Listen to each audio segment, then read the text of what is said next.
extending that streak. Haiti, meanwhile, are the first nation to be eliminated from this World Cup. As we take a look at the post-game pictures coming to us from Philadelphia. You lose, but I have to give them a lot of credit because they gave Scotland a game a bit less in the first time against Brazil, but they were trying to play, at times losing the ball a bit cheaply. That was costly for them, but I think every single nation can be proud of their team. I have to say that, although they're out already, but they can be proud. Lovely stuff, chaps. Thank you. The last match of the day takes place in the San Francisco Bay Area, and it's of...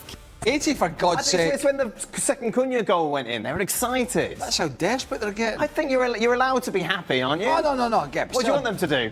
Very good. Well done, everybody. Well, let's see what happens. When last did Brazil celebrate? Right, Brazil beat Haiti by 3-0. Cunha with a brace. Vinicius Jr. getting in on the act as well.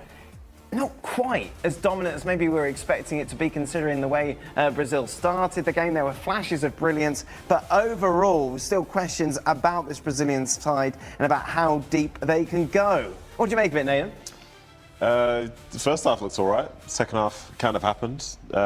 Wasn't too exciting. I think Brazil allowed Haiti to have a bit more possession, so the game turned into a game where, like, Haiti are the protagonists, which wasn't great. But I think for Brazil, the biggest concern really, I think, is the fact that Rafinha had to go off injured. So you wonder what that's going to be like for the third game, how long he's going to be out for, if it's going to be for the rest of the tournament. And ultimately, it was a bit better than the Morocco game. But I'm with Craig in some ways. Like, I'm glad that they're celebrating, but it's not really a result that will be remembered for a very, very long time. No. It's just an important 3 points, I think. Yeah, that's it, isn't it? I suppose you look at positives for Brazil. We saw Igor Tudor start in that game against Morocco. He didn't really make much of an impact. Cunha started today.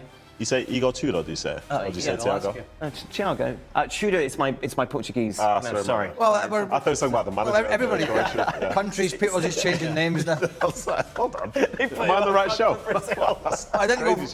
Well, I didn't. To be fair though, it didn't go very well for him at Tottenham. Oh, that was a couple of months ago. Well, he looked happy enough for his teammates though. Thiago, yeah. So he's taken it quite well because he started obviously and he didn't start today. But Cunha's a quality player. Right. You know, you wouldn't call him a natural striker, although his finishes pretty good. But yeah, I think like every other major team, we're going to get to the US a little bit later on. The big question is going to come for them is when we get to the knockout. I mean, Brazil are playing Scotland next. They're already through. It's whether they'll go through as winners of the group or not. And again, it's the knockout stages for these teams where we're going to learn if the little holes in the side are going to be able to be plugged by Ancelotti, or whether some of the bigger nations are just going to be better than this current Brazil side. So we'll find that out when we get to the knockout. Simple as that. What do we learn, Stevie? I don't think we learned anything. Right. We expected Brazil to probably win 3, maybe 4. They did take their foot off the gas in the second half. So I don't really think we've learned anything. I think we've probably learned more in the first game that in the middle of the park, Brazil, in my opinion, that's probably the weakest part of this side.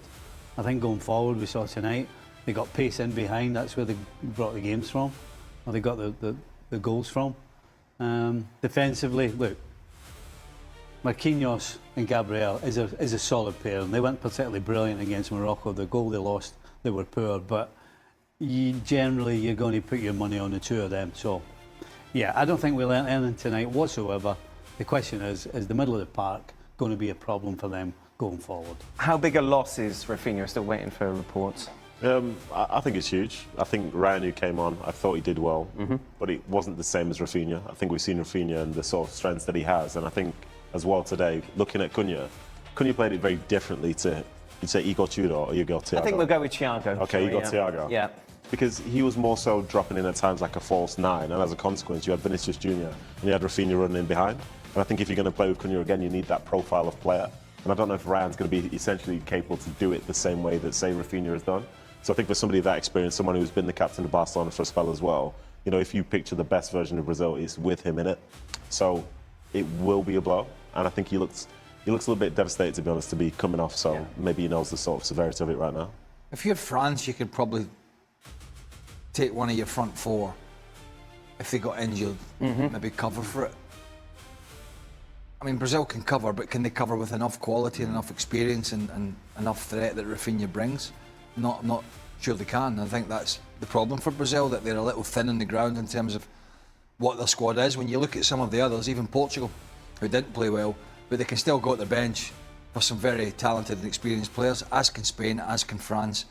I don't think Brazil quite have that, and so, as Nathan said, that's a big blow for them, depending on what the severity of it is. I mean, if it's a couple of weeks, it's maybe not a disaster. Any longer than that, then it's going to be tough. Will they regret at all not running up the score, Stevie, considering it could come down to goal difference?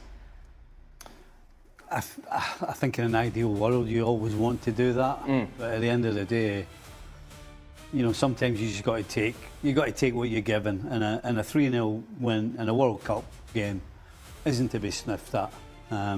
You always want more, but sometimes you can't always get what you want. I think that's fair. I don't know if the Morocco team that we've seen so far is going to be capable of running up, scoring quite a few goals in this next game. So I think Brazil, with a win against Scotland, I think whether it's 1-0, 10-0, whatever, I don't think it makes a difference. I think a win's a win. Shall we show the odds to win the World Cup?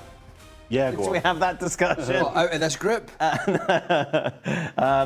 Brazil fifth favourites, I imagine. I doubt that's changed. Have we got those? No. Oh, there we go. Brazil been dropped. Look at that, to sixth favourites. Portugal are up. Portugal have gone up after that impressive 1-1 draw. How does that work? I don't know how that's worked. In Spain? Spain remains second. Is that about right where Brazil are? Do you feel, Nathan? Kinda, but I don't know. I think the teams around them say it's weird that Norway are also on the same page as like Brazil. That feels off. Yeah, there's a big gap. Yeah, but it's still just plus in them. yeah, it feels off. I think France, for me, they're number one. I think the Spain side of things, I'll be interested to see what their second game's like. But then going past that, I don't think Portugal did anything to be sort of ahead of Brazil, in my opinion. I'm very surprised at that, especially because of the questions being asked about, like, can Ronaldo play, should he play, and so on and so forth. So, yeah, maybe like fifth or sixth, but I'm surprised Portugal are ahead of them. About right? I think so. Yeah. Stevie? Well, considering, you know, we can only go on what we've seen so far in the tournament, and considering what we've seen, they don't deserve to be any higher. Okay, yeah, fair enough. Just a reminder, ESPN FC with you every single day. Is Alex Morgan, Casey?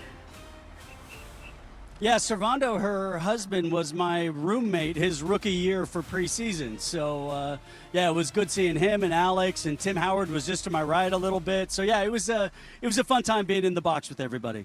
I'm sure it was. You looked very comfortable indeed. But, Casey, the U.S. men's national team looked comfortable for most of the game on the pitch, indeed, wrapping up that 2-0 win. What stood out to you? What impressed you the most? Yeah, to me, it was just a very pragmatic performance. I mean, I didn't think any of us expected that electric first half that we had against Paraguay. That we thought that Australia would be a little more dogged, a little bit more difficult defensively. You know, running at defenders, you know, Herc and everyone was talking about, Jermaine and Jurgen, just that, you know, when you run at defenders and you put them in precarious positions, good things happen. And the U.S. got that early goal once again. And then what a great timing, you know, right at the end of the first half, get that second, which then really forces Australia into doing something different that they're not comfortable doing. Yes, they created a couple chances and they didn't really take advantage of it. But in the end, just a really smart, important performance from the U.S. to get out of that with 3 points. Yeah, indeed. And as we were teasing, Mauricio Pochettino has come under a lot of criticism, even from us right here at this desk, trying to see what his perfect 11 is. Will he eventually get it right? And we look at these two games.